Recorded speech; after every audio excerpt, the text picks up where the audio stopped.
Hey everybody, welcome to another episode of Nasty Addiction Garage. So where we last left off in the last episode, we were working on the rear main seal for the 3S GTE. So at that point, we ran into not any issues, but the fact that we did not have the seals or the flywheel bolts, or the pressure plate. One of the two, pressure plate or flywheel, but we got those bolts in. But we have everything in, not everything, but some of the stuff, the majority of the stuff. Little sneak peek right here. So we got quite a few different things in. Let's just jump into it. Enough talking. Let's just pick up where we last left off on that rear main seal, guys. So let's go. So as you guys can see, I cleaned everything up and everything is nice and clean. What I'm going to do now is I'm going to go forward and start putting on the new gasket or the new flange, whatever you guys want to call it. I got a new one of these, new one of those. So we're going to go ahead and forward and put that one on. Then I'm going to go tighten it up. I got to see what the torque specs are for this. Just want to make sure that I got those right. Make sure I get the torque wrench out and get all that set. Then go ahead and push this through, right through here, just so then we have it all said and done, guys. So let's just jump into it, guys, and let's go.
Alright folks, we have the seal nicely snug in here, seating very, very well. These are all torque to spec, and these were all 7 pounds, and this has been RTV'd just for safety. These also have been manually hand tightened, tight enough to where it's going to stay. Like I've done this multiple times, guys. It works. So next is the actual flywheel. So what I'm going to do with this flywheel, I'm actually going to just clean it on both sides. We got a little bit of rust there. I don't know where that came from. I think it's been sitting in here. But I'm going to go ahead and just brake cleaner this really quick. Make sure all these little imprints are all gone. After doing that, we're going to go ahead and mount it up. I'm going to set the torque to these. I got some Loctite that I got to put on there. And then we're going to go from there, guys. So let's go.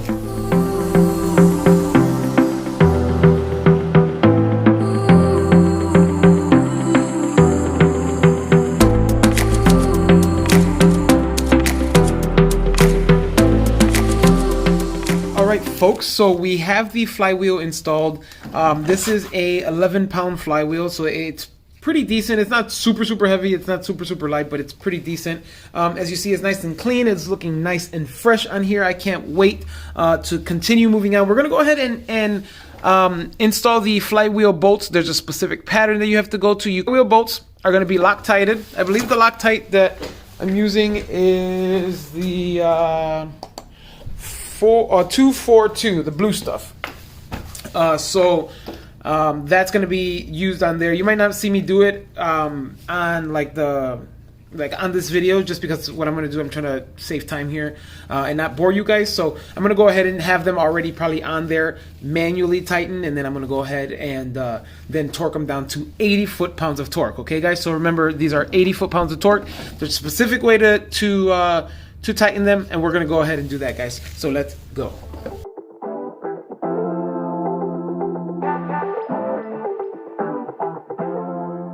thanks to movie magic, we got everything nicely torqued down and cleaned up. As you guys can see, everything is in and looking very, very clean. So these were torqued down to 80 foot-pounds of torque. What we have here is the clutch. We have the throwout bearing. We also have the guide, and we have the pressure plate. We're going to go ahead and move forward and install the clutch and go install the pressure plate as well. We're going to go ahead and torque down the pressure plate bolts to 14 foot-pounds of torque. There's no specific orientation that you need to do it in, so we're going to go ahead and move forward doing that. I'm going to try to put you guys at a good angle so you guys can see what I'm doing with the camera stand. So let's see how this goes, guys. Let's go.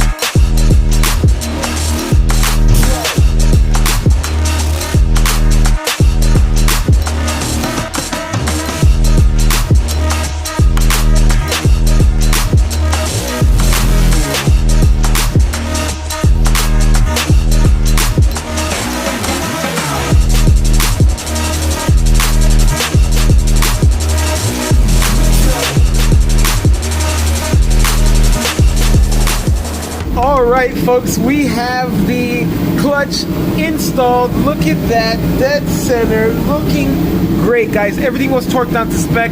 14 pounds, 14 foot-pounds of torque, guys, goes into these into the pressure plate bolts.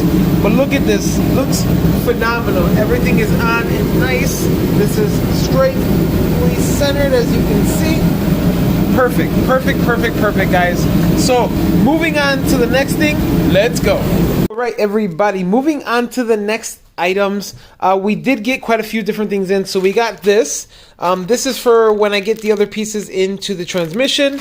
This is for the axle carrier bearing. These are the pilot, I guess, the little pilot pieces that I help hold the actual mount to the block.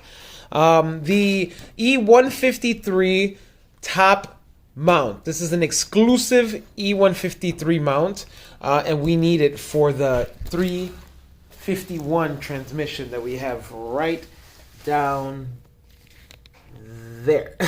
But yeah, so we got a couple other parts in. So since we got this in and we have the cables in, we're going to go ahead forward and install the short shifter, guys. This is going to be fun. I really, really enjoy this project because these are all fun things that I like to do to my car. So this is even going to be better just because I'm installing it on somebody else's car, and it's going to be super great. So guys, let's just jump into the short shifter from Super Class. We're going to go ahead and install that, install the actual shifter assembly. But before we do that, we're going to remove this. We're going to set up all the new stuff first. I'm going to put you guys on a time lapse for all this, obviously. So let's just dive into it, guys, and let's go.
Alright everybody, now you see where I'm at so far. I did remove the stock 93 shifter with the little cup. I did remove all of the rubber spacers and the metal inserts from the corners as well. I did put this back together with the C short shifter from Superclass. I believe this is the C TDR short shifter with their cup, grease. Everything is lined up really nice. So what I'm going to go ahead and do is then now push it through the bottom and go ahead and bolt it all up here, so then at least it's in place. And then we're going to start getting things situated, guys, to then install the actual spacers for the actual shifter assembly. Then we're going to go ahead and install, guys. So let's go.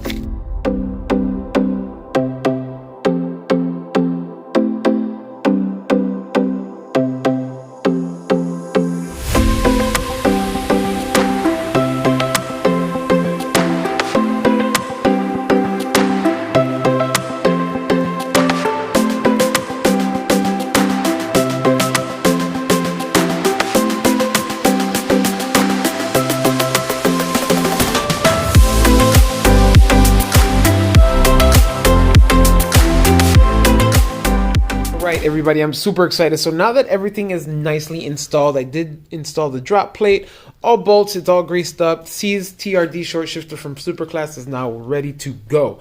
All we have to do now is go ahead and install it in here. So what I'm going to do, I'm going to put you guys on the camera stand right outside that window and have you guys watch the whole process. So stay tuned, guys. Let's just jump into it and let's go.